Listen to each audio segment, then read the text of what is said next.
Bonjour à tous, mon nom est Cassandra Lantier, je suis directrice de projet chez Vêtements Québec, un organisme à but non lucratif au service des manufacturiers de l'industrie de la mode. Aujourd'hui, on est ici dans le but de promouvoir la journée carrière RH Mode et les entreprises qui y assistent. RH Mode, c'est une expo carrière de premier plan qui fait le pont entre la main-d'œuvre et les entreprises du textile, de la mode et du vêtement. Cette année, on vous accueille pour notre 7e édition au Centre Mont-Royal à Montréal, le 13 avril 2022, de 11h à 17h. L'inscription est gratuite. J'ai la chance aujourd'hui de recevoir Charlotte Davis de l'entreprise Altitude Sport. Salut Charlotte, ça va bien? Salut Cassandra, oui, ça va bien, merci.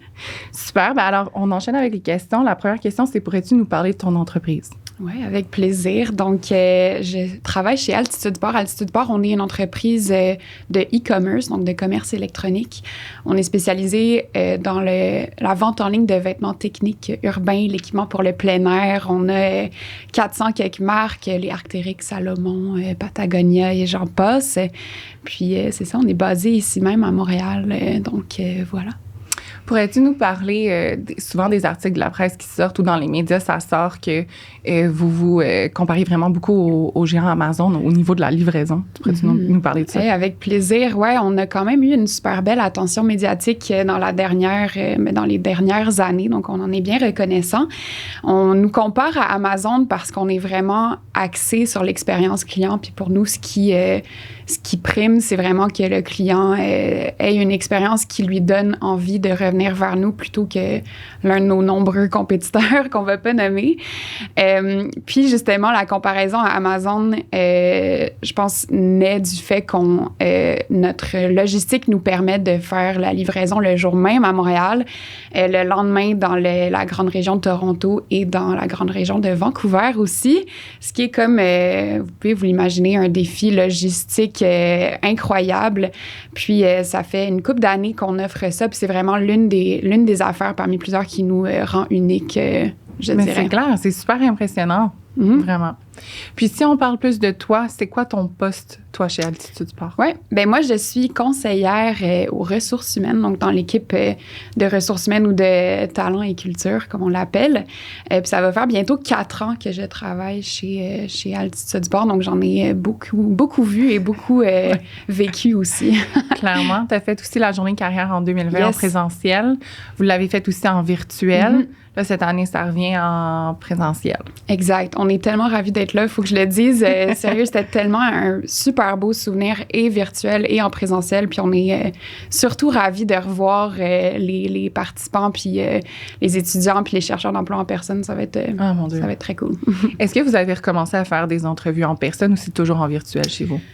C'est toujours en virtuel, puis c'est drôle parce que c'est sûr qu'il y a des avantages, inconvénients, les rencontres en virtuel, mais l'un des grands avantages, c'est la quantité d'entrevues. Je sais pas si ça sonne négatif, mais ça nous permet de voir vraiment, vraiment plus de candidats en entrevue, alors qu'avant, si c'est un projet d'une heure et demie, 2 heures, vient au bureau, se déplacer, dès qu'on voit un minimum de potentiel, on peut inviter les participants, les candidats en entrevue, puis moi, je trouve ça super.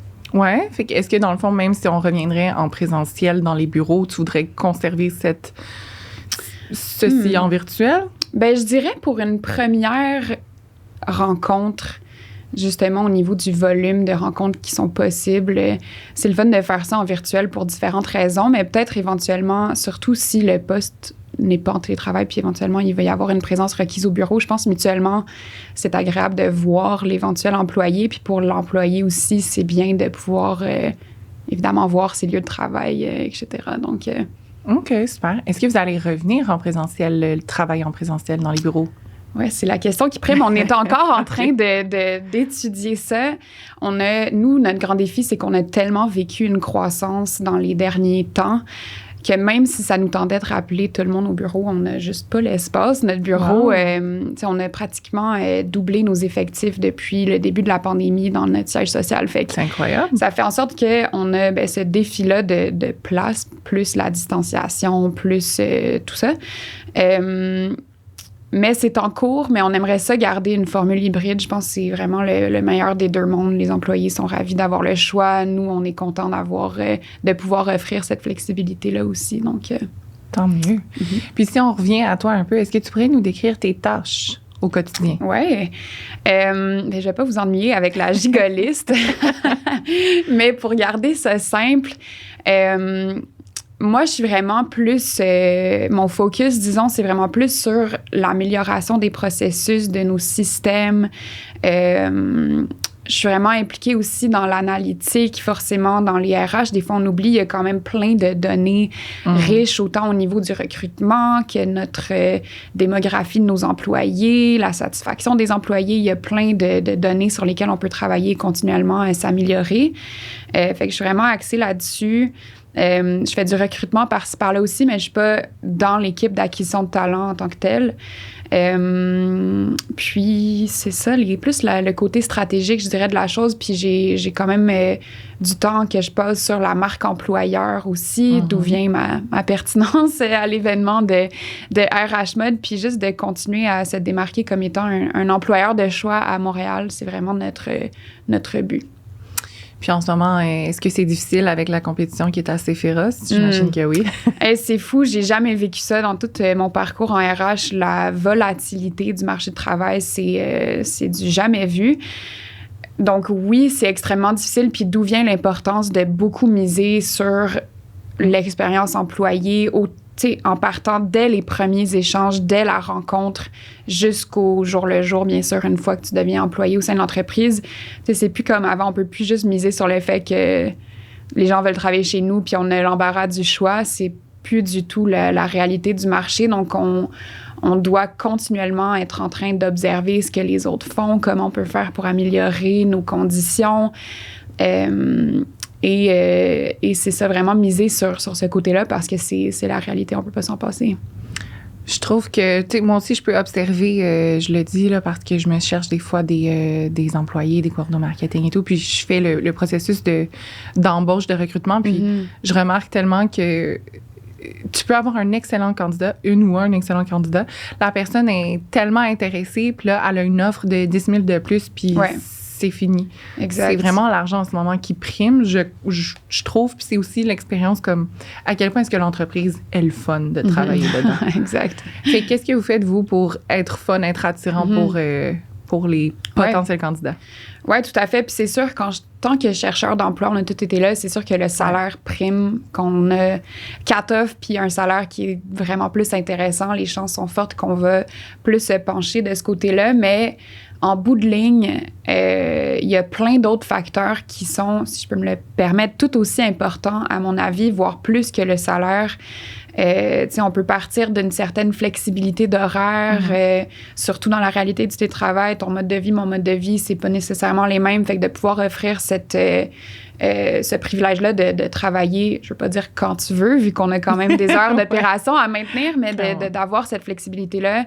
Tu veux travailler un peu moins un jour puis reprendre tes heures le lendemain ou un peu plus un jour, peu importe, c'est une réalité. Exact. Ça, on va pas s'énerver tant que le travail est fait de façon efficace et que les heures sont complétées. On va pas micromanager ça. Outre cela, c'est sûr que, la vie sociale d'une entreprise, les 5 à 7, tout ça, je dirais que tranquillement, je vois la lumière au bout du tunnel. On va pouvoir y revenir. Mais d'ici là, on essaie vraiment de miser sur des activités COVID-friendly. On s'entend que ce soit... c'est sûr que nous, on est dans le milieu du plein air. Fait que ce soit des randonnées, on a un club de vélo, on a un club de ski, un club de course. Fait que toutes les intéressées par ces disciplines-là peuvent y assister, exact. Puis soit pour vivre cette passion-là ou soit pour découvrir aussi une nouvelle activité qu'ils connaissent peut-être moins bien. Quoi d'autre? Je pense qu'il y a aussi, c'est sûr qu'il y a d'autres conditions qui se rajoutent à cela, que ce soit une assurance collective, les rabais employés, les journées personnelles, tout ça, mais reste que on a la chance de venir rassembler beaucoup de monde qui ont déjà l'intérêt envers ce qu'on fait, le plein air, la nature, l'entraînement, la santé, le bien-être de façon générale. Fait que les gens se retrouvent dans leur quotidien juste de par le fait que ça l'intéresse qu'on met de l'avant aussi. Il y a quand même des profils juniors dans les entreprises, il y a des profils seniors. Est-ce que vous essayez de trouver des stratégies pour attirer les deux types de profils ou est-ce que c'est les mêmes stratégies pour les deux types? C'est une super bonne question. Je dirais souvent... tu sais, veux pas, il y a quand même beaucoup de niveaux diplômés qui sont activement à la recherche. Donc, ça fait en sorte que, tu sais, si par exemple, je publie un poste junior, je vais quand même recueillir beaucoup de CV. Versus un poste plus senior, souvent les gens sont déjà en poste ailleurs, peut-être plus à la recherche passive, puis c'est plus le type de candidat envers lequel nous, on doit faire l'approche, que ce soit sur LinkedIn ou par un autre moyen. Fait que oui, la stratégie varie. C'est sûr qu'il y a certaines ressemblances, mais je dirais que la grande différence, c'est le fait que le candidat est plus actif quand il est junior, quand il est nouveau diplômé. Versus, puis tu sais, c'est sûr qu'il y en a des chercheurs actifs plus seniors, mais souvent, c'est ce type de profil-là vers lequel nous, on doit plus approcher, en fait. OK.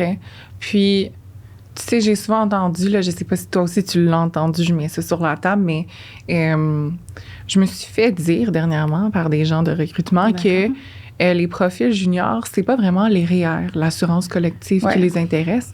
Fait que là, il y a des entreprises qui sont en train d'offrir comme des bénéfices tellement différents du genre, je te paye ton abonnement Netflix, tu viens travailler chez nous. Est-ce que c'est quelque chose que vous considérez ou vous n'êtes pas encore rendu là?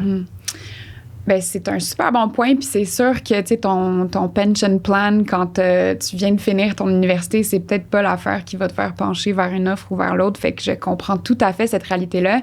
C'est sûr que dans tout ce qu'on offre, puis pour revenir un peu à mon point au niveau des données, on peut pas juste mettre quelque chose en place, puis, tu sais, on veut en fait calculer le retour sur l'investissement, puis pas pour...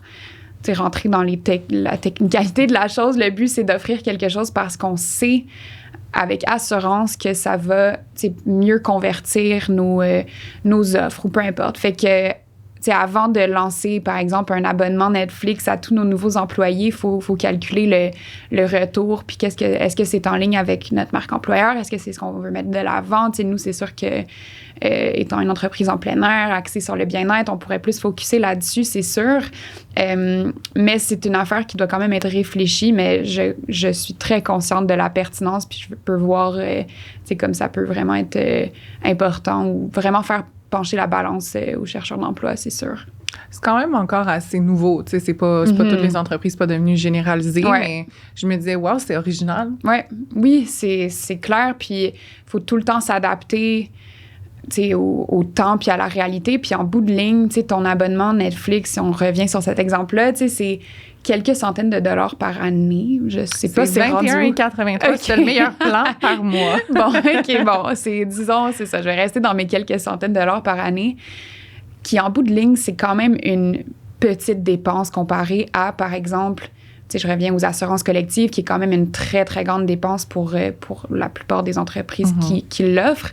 Fait qu'en bout de ligne, c'est ça, le retour sur l'investissement pour venir à ce concept-là peut être vraiment plus grand si c'est ça qui va venir convaincre les chercheurs d'emploi de venir vers toi. Fait que c'est intéressant de comparer aussi.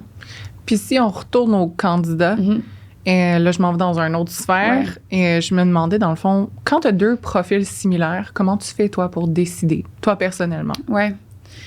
C'est une bonne question, mais disons, le concept de base en RH puis en recrutement, c'est qu'il faut autant penser au fit. Donc, dès le jour 1, qu'est-ce que cette personne-là peut contribuer à notre équipe? Quelles sont ses compétences, son expérience pertinente, etc. Mais il faut aussi beaucoup penser au potentiel. Tu sais, dans 2, 3, 5 ans, qu'est-ce que cette personne pourra amener à l'entreprise? Puis ça, c'est un peu plus...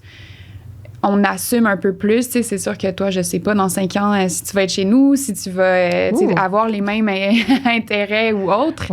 Mais tout ça pour dire que le fit puis les boîtes à cocher, mettons, ça, c'est facile de voir qui coche plus de boîtes que l'autre à côté. Mais disons, par exemple, il y a 2 candidats qui cochent le même montant de boîtes.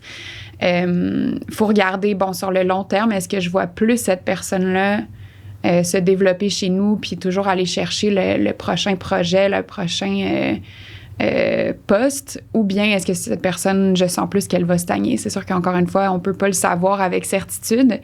Puis c'est sûr que aussi, si on a 2 profils exacts, on veut quand même miser sur la diversité de nos employés. Fait qu'est-ce que c'est un poste qui est plus orienté vers les femmes? Ben allons vers un homme, ou plus orienté vers les hommes, allons vers une femme, ou sur la diversité culturelle, c'est quelque chose qui nous importe beaucoup. Donc, il Il y a plusieurs vraiment facteurs, intéressant. mais c'est sûr qu'en bout de ligne, on peut pas être à 100% objectif. Fait qu'il va falloir, à un moment donné, avec qui as-tu le plus envie de travailler? Ça finit là aussi. Des fois, je sais pas si c'est ce que le chercheur d'emploi veut entendre, mais des fois, ça revient à avec qui ça a le plus cliqué, tout simplement.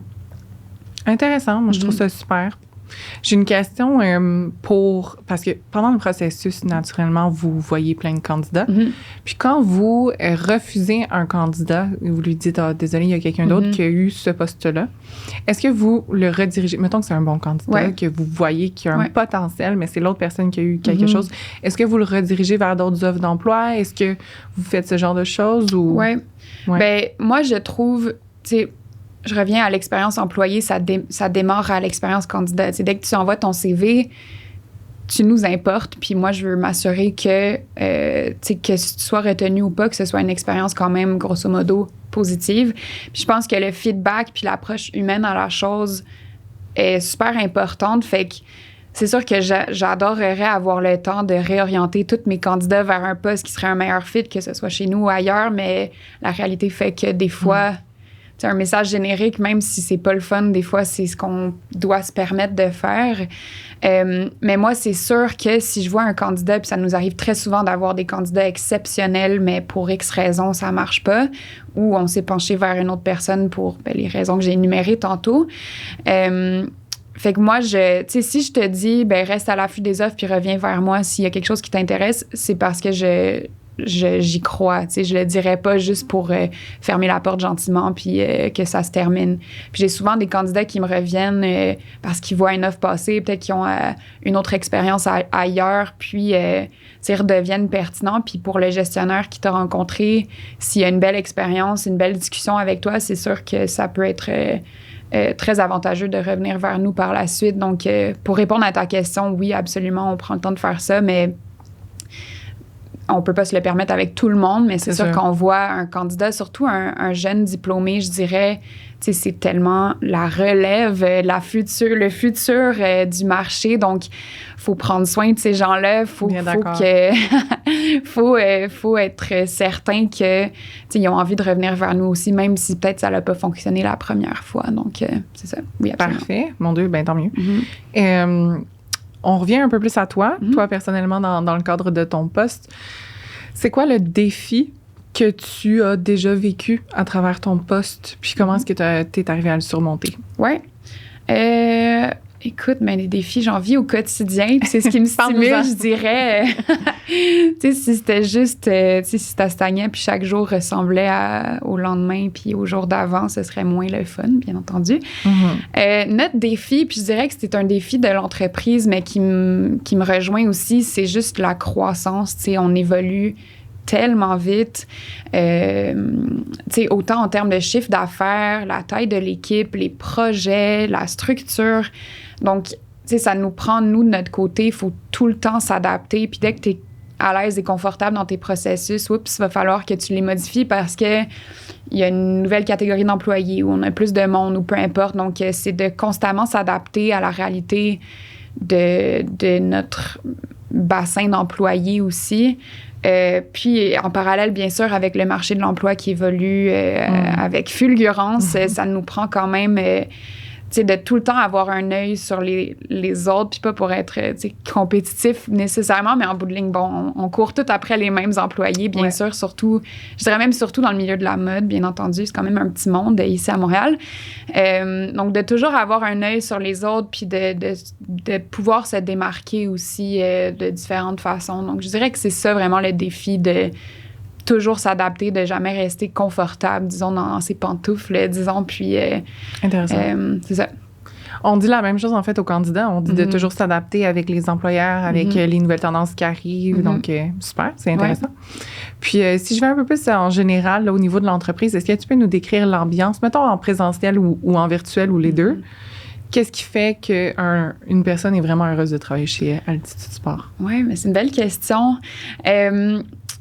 Ben, je dirais de prime abord, tu sais, c'est pas comme si on embauche que du monde qui tripe sur le plein air, qui font du camping à tous les week-ends, puis c'est tout.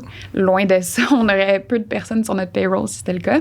Mais reste que déjà, tu sais, si tu t'intéresses envers ce qu'on met de l'avant, les activités qu'on met de l'avant sur le site, de tisser des liens avec ses collègues, c'est, tu sais, vous avez déjà un intérêt en commun.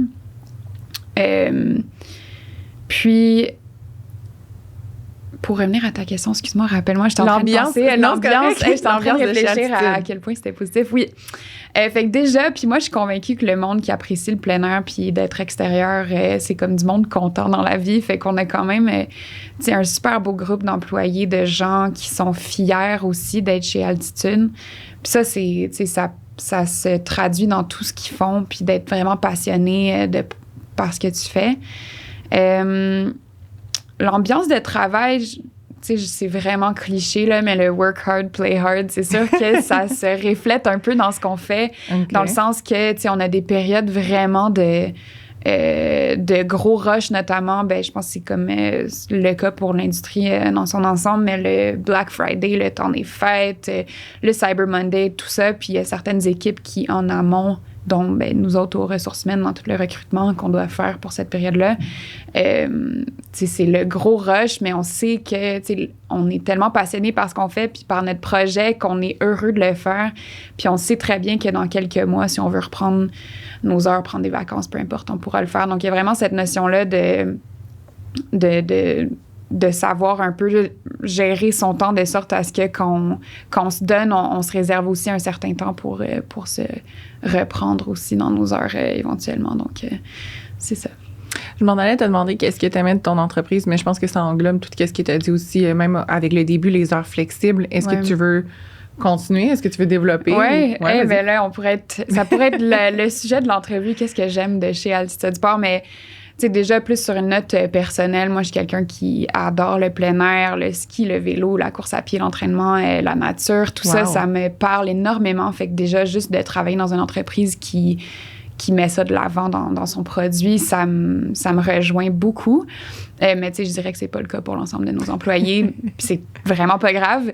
Tu sais, il y a du monde super, super, super compétent qui n'ont jamais embarqué sur un vélo dans leur vie puis peuvent être très performants chez nous.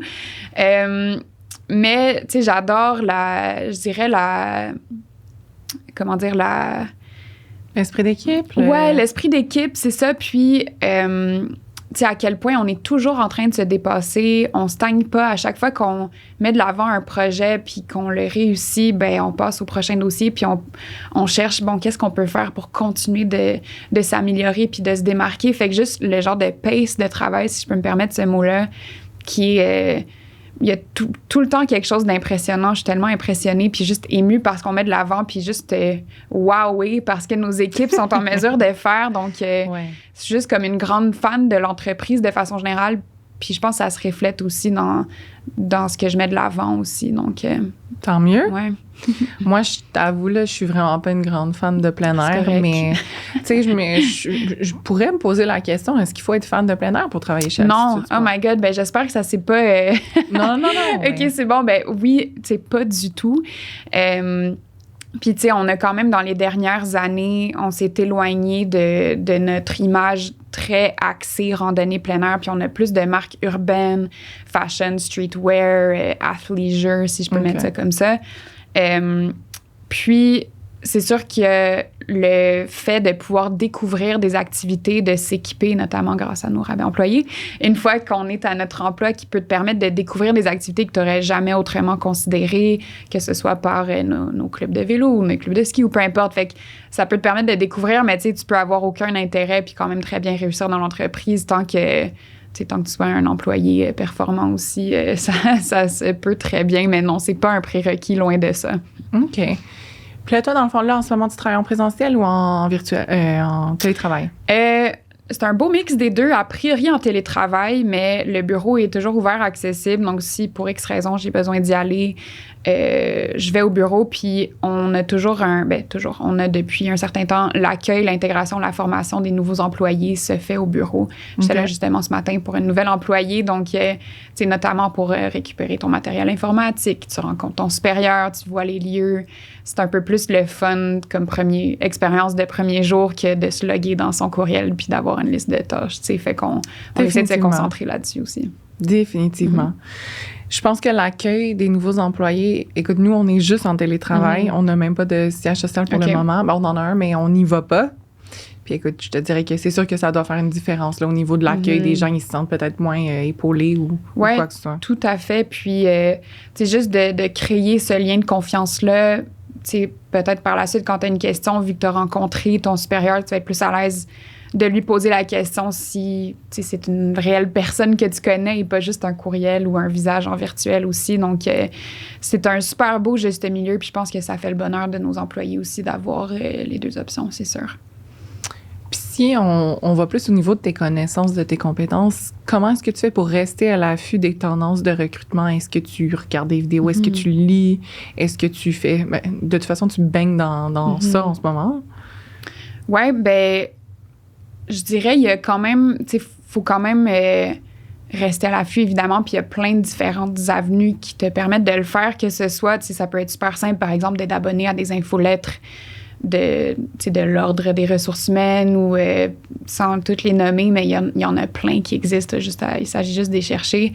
On a aussi des programmes de formation, de développement. On a accès à différents portails de formation essentiellement sur plein de différentes notions, en fait, de RH.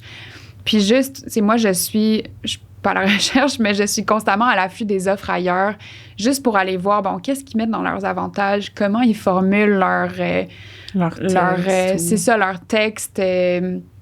Puis, leur site carrière est bâti comment. Moi, j'adore ça, aller fouiller ailleurs, voir ce qui se fait. Puis, il y a des articles aussi, des sections actualité RH ou normes du travail ou peu importe, qui peuvent être super pertinentes aussi, mais c'est de rester à l'affût. Ça se fait, mais il faut quand même une certaine volonté de le faire parce qu'on peut souvent être submergé dans nos tâches puis pas prendre le temps de le faire, mais il y a quand même un grand avantage de faire ça. Puis si, mettons, là, je m'en vais, je m'écarte encore, je reviens au candidat puis au recrutement, on a beaucoup cette question-là, donc je te la pose directement, puis peut-être que ça va allumer peut-être une petite lumière pour les gens qui sont loin en région. Est-ce que tu crois que les employés ou les potentiels candidats qui sont en région ou qui sont pas à Montréal ou dans la ville de Québec ont autant de chances d'avoir un emploi chez Altitude Sport que des gens qui sont dans les régions directement? C'est une bonne question, puis je vais la répondre de façon très transparente. C'est sûr que en tant que nouveau chercheur d'emploi, peut-être que tu viens de terminer ton bac, peut-être tu as certaines expériences d'emploi, mais plus dans le cadre de tes études ou des emplois d'été ou autres, ton bagage est un peu plus petit. C'est quand même énormément de valeur, mais un peu plus petit. Puis à ce moment-là, il y a aussi énormément de personnes qui ont peut-être un bagage similaire. Fait qu'à ce moment-là, pour revenir à ce qu'on se disait tantôt, qu'est-ce qui va nous faire pencher vers une personne ou par l'autre, c'est sûr qu'un employé qui va éventuellement pouvoir venir au siège social, ce serait plus intéressant versus, c'est peut-être pas pertinent aux auditeurs aujourd'hui, mais quelqu'un qui a un grand bagage, plusieurs années d'expérience, à ce moment-là, il est un peu plus unique sur le marché du travail, puis on pourrait faire l'exception d'avoir cette personne-là en télétravail à la permanence aussi.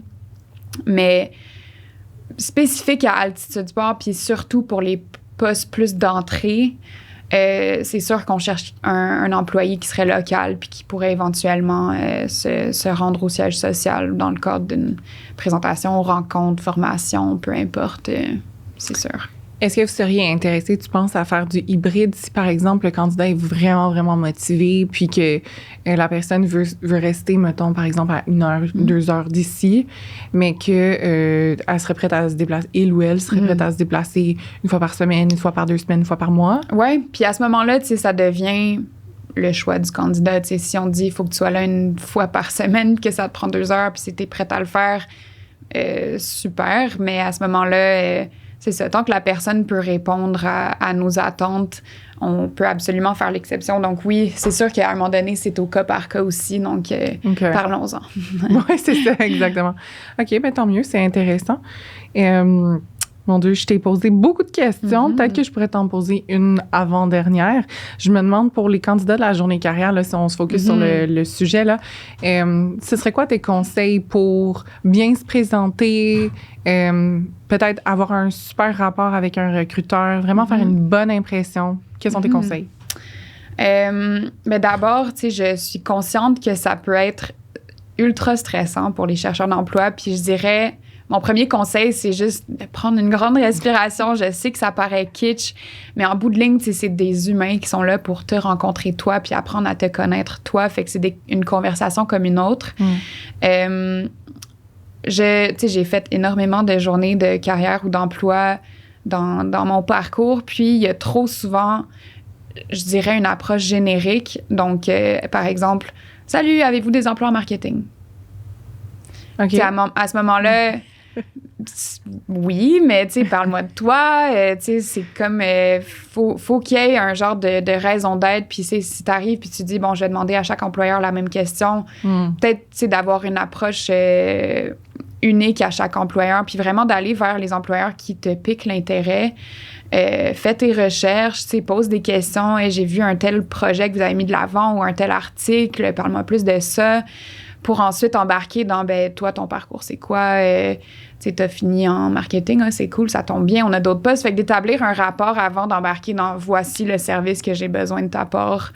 C'est ça, de rentrer dans le bain un peu plus doucement peut-être, mais reste que je comprends qu'il y a beaucoup de personnes qui sont présentes, fait que peut-être tu veux pas non plus prendre 15 minutes de chaque recruteur, mais c'est ça, fais tes devoirs avant, va vraiment vers les employeurs qui t'intéressent, puis prépare tes questions, puis pense, tu sais, c'est une rue à double sens, dans le sens que autant que tu as envie d'impressionner l'employeur, entre guillemets, aussi, le but, c'est pour l'employeur d'avoir une bonne impression sur le potentiel futur employé aussi. Donc, je trouve que c'est une belle façon d'alléger un peu du stress quand tu penses que les deux, on est là pour se vendre aussi en même temps. Je sais pas si c'est très clair ce que j'essaie d'exprimer, mais ça permet une meilleure première impression, je dirais. Puis ça serait quoi le faux pas à ne pas faire? Le faux pas. Je pourrais dire le mien. Ouais, vas-y, ça va peut-être m'inspirer. Honnêtement, moi, je pense que le faux pas, ce serait de ne pas faire ses recherches, puis d'avoir une vision complètement erronée de l'entreprise à laquelle que tu vas visiter, là ou les entreprises. Là. Et moi, j'ai trop souvent, parce que ça m'est arrivé peut-être 5-10 fois, mais trop souvent, là, je me fais dire, ah oui, RH Vêtements, c'est quoi que vous faites? Il y a RH Mode qui est la journée de carrière, puis il y a Vêtements Québec qui est en fait l'organisme à but non lucratif. Donc, si déjà, t'es pas capable de savoir pour qui tu t'en vas travailler, il y a un gros problème, tu sais. Souvent, nous, on se faisait dire « Ah oui, vous vendez des vêtements pour le Québec. » Pas du tout. On est un organisme à but non lucratif pour les manufacturiers. Donc, c'est absolument... Tu sais, moi, je me dis, est-ce que la personne n'est pas pantoute intéressée de travailler? Est-ce que la personne, elle n'a pas fait ses recherches? Donc, elle veut juste un job, puis c'est comme le premier venu, le premier qu'il ou elle choisira. Donc, moi, ça m'intéresse même pas de continuer. En fait, si t'es même pas capable de savoir chez qui tu t'en vas travailler... Moi, ça serait mon faux pas. OK, bien, tu vois, ça m'inspire parce que, tu sais, nous autres, ça nous arrive, je dirais que ça m'arrive la plupart du temps que les gens vont venir vers nous. « Ah oui, tu sais, je connais votre succursale au Carrefour Laval » ou « Ah, je vous ai déjà vu sur la Rive-Sud. » Puis, tu sais, c'est genre, non, tu sais, c'est très clair qu'on est exclusivement en ligne, mais je peux comprendre qu'on peut se tromper avec d'autres compétiteurs qu'on n'avait pas nommés. Donc, je suis complètement d'accord avec ton point. Je dirais qu'il y a un autre faux pas, mais je pense que c'est peut-être plus un tic nerveux aussi, c'est d'être vraiment robotique. Okay. Tu sais, de ne pas oublier que c'est une conversation. Là. Tu sais, on est en train d'apprendre à se connaître puis de voir s'il y a un lien mutuel. Fait qu'au lieu de juste d'avoir ta liste de 3 questions puis de descendre ta liste puis de passer au prochain, ben tu sais, si je te parle de quelque chose qui t'intéresse, ben tu sais, demande-moi d'élaborer sur tel point ou c'est ça, d'avoir une approche humaine à la chose, puis pas juste un genre de je viens chercher est-ce que tu es capable de répondre à mon besoin ou je viens chercher une information puis ça finit là, tu sais. Est-ce que tu penses que la journée carrière cette année, puisque c'est plus un marché d'employés qu'un marché d'employeurs, ça va être différent au niveau de l'approche, soit des employeurs, soit des employés? Différente. Je dirais pas non, parce que, tu sais, même si, bon, il y a vraiment plus de, disons, d'offres que de demandes. Non, oui, c'est ça.